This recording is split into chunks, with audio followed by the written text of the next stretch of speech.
E agora vamos lá com a primeira dica, tá? Uma dica muito importante aí sobre o Fiat Palio G1, este belíssimo exemplar. Eu acho incrível os detalhes desse carro, tá?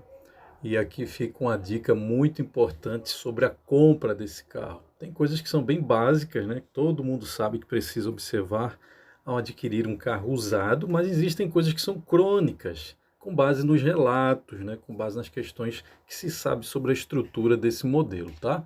Então vamos lá. Problema 1, que vou alistar aqui. Lembrando, abre aspas aqui, tá? No meu áudio para um detalhe, as imagens são meramente ilustrativas, tá? Ela não está em coerência com o que eu estou falando especificamente, não. São imagens do Palio G1, né? Que vai abranger aí a versão sedã, a versão hatch, que é o Palio Weekend, e o Palio Siena. É o mesmo carro, a diferença está na coluna B, com essas alterações que vai determinar se é um sedã pequeno, compacto, ou se é um Ego ou um hatch, tá? Por isso que tem imagens aí aleatórias do Palio G1. Estou mencionando isso porque já teve crítica uma vez sobre eu falar algo e a imagem não corresponder com o modelo em questão. Por quê? Porque em todos os vídeos as imagens são meramente ilustrativas sobre apenas, né, sobre o carro que eu venho aqui a falar, tá? A narrar.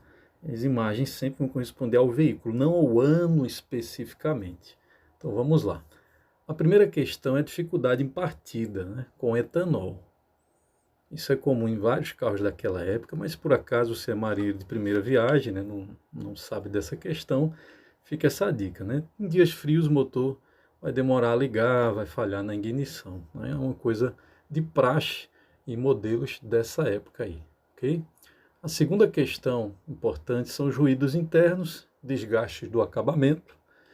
Isso você vê até hoje em carros modernos, né? Por causa de tanto do plástico que se utiliza. E aquele modelinho de entrada não é diferente. Do Palio já tinha essa questão aí de ter muito plástico, mas é um plásticozinho muito bonitinho, muito bem acabado, melhor acabado até do que muito carro 0 km, tá? Mas ele tem sim essa questão de barulho interno, né? Portas e bancos são comuns, né? Com o tempo, indicando essa questão do desgaste. Raramente você vai encontrar um carro desse assim extremamente conservado. Então vai ter os desgastes relacionados ao tempo mesmo desse veículo, ok? Problemas elétricos. Isso é uma coisa assim que se destaca até mais do que outros concorrentes, ok? Muito comum ter problema em questões de sensores, luzes de painel, travamento, né? Se você tiver a versãozinha completinha ali, travamentos elétricos são muito recorrentes, tá? Então exige atenção a você ver a questão dos contatos, né? Os chicotezinhos lá da parte elétrica, os aterramentos, mas são coisas que você mesmo pode fazer, tá? Eu já tive um Palio e posso dizer que é muito prático e às vezes até divertido você aprender a fazer isso. Mas você precisa sim estar atento, tá? Quando for adquirir esse carro, se você quer achar um assim muito bem conservadinho e tal, você precisa incluir no seu critério avaliar essa questão elétrica, tá? Caso você não vai ver isso antes da compra, pelo menos faça isso quando comprar, reveja tudo isso. Isso é essencial para você não ficar na mão, tá? Não sofrer depois. Sistema de injeção e combustível. É um quinto ponto, tá? Problemas com o corpo de borboleta, que é a TBI. A bomba de combustível e bicos injetores podem causar falhas de funcionamento e o consumo se eleva bastante, tá? Outra questão, além da parte elétrica, é essa.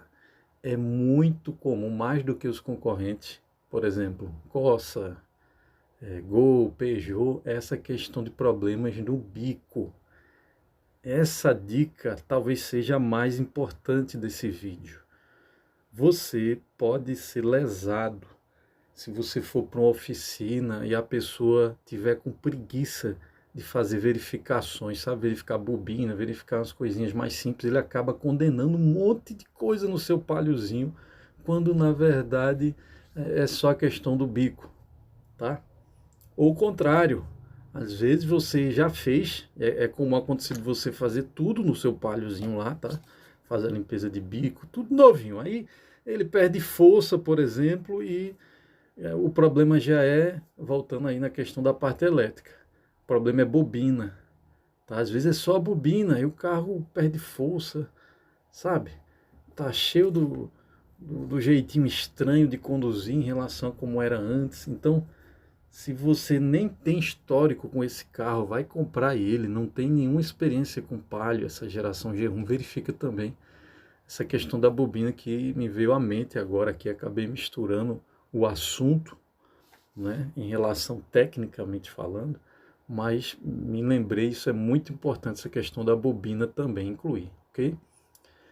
Eu pulei aqui, fui para a quinta parte, mas a quarta parte é a questão que alistei aqui da suspensão. Ele não é o carro com a melhor suspensão, né? É bem característico, até por uma questão de engenharia, a distância entre eixos e tal, certo? Ele tem uma batidazinha meio seca, bem característica, mas você precisa avaliar se ela também não está destruída, tá?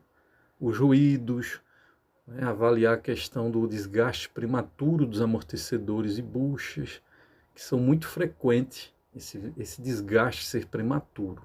Se a suspensão for uma coisa especial para você, no tipo de uso que você vai fazer do Paliozinho, mude de carro, tá? Porque ele tem sim a suspensão mais frágil do que concorrentes da época. Esse sim é um fator que você precisa estar atento.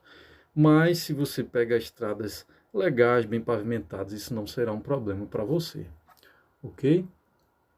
Vamos para a próxima parte aqui, a sexta. Desgastes prematuros, no caso da transmissão do Logic, né? Se for equipada, por acaso você tiver uma versão, que ela costuma dar muita falha, né, de engate, então nem aconselho procurar essa versão, tá? Não aconselho essa versão se por acaso existir, e vai ser raríssimo a versão com câmbio Dual Logic, tá? Sétima questão, que ela é comum para todos os carros da Fiat, na minha humilde opinião, é a minha opinião, tá? Que é muito frágil a carroceria. Uma questão de economia de custos, sabe? Não sei explicar tecnicamente por quê. É muito óbvio que é uma redução de custos, né? Mas eles têm sim a carroceria frágil, tá? Então verifique as caixas de rodas, esteja preparado para fazer esse tipo de serviço regularmente, né? Verifique a questão de assoalho, junção da carroceria, pois é comum, isso é qualquer carro, desde Tempra até o mais recente da Fiat tem isso, ok? Problema no sistema de arrefecimento é a oitava questão. Vazamento de bomba, radiador, mangueira podem levar ao superaquecimento. Isso não é tão comum quanto os concorrentes, ele é até melhor, tá?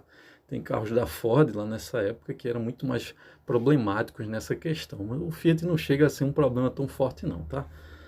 Mas fica atento a isso. Aconselho você, quando comprar, se você não tiver alguém de confiança para verificar todo esse sistema, você simplesmente coloca no seu orçamento refazer tudo novinho, tá?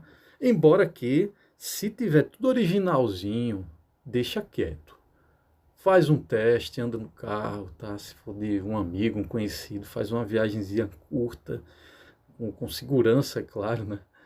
E avalia se ele está se comportando bem na questão do aquecimento, né? Ou, enfim, a minha dica particular é você estar preparado para já, quando comprar o carro, incluir um adicional a mais de valor para refazer isso também, tá?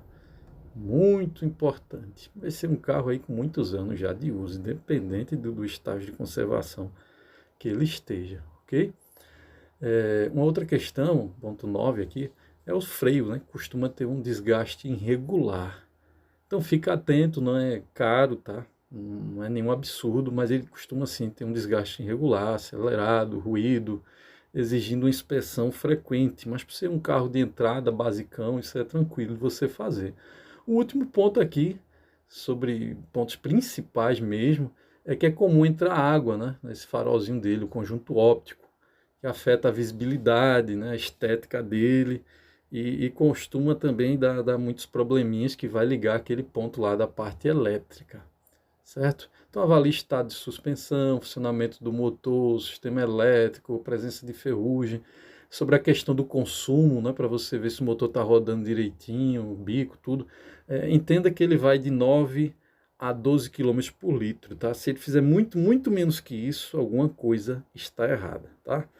Então é isso aí, compartilha o conteúdo para aquela pessoa que vai comprar um carro popular e está interessado no Palio, e até o próximo vídeo sobre dicas de compra. Um abraço.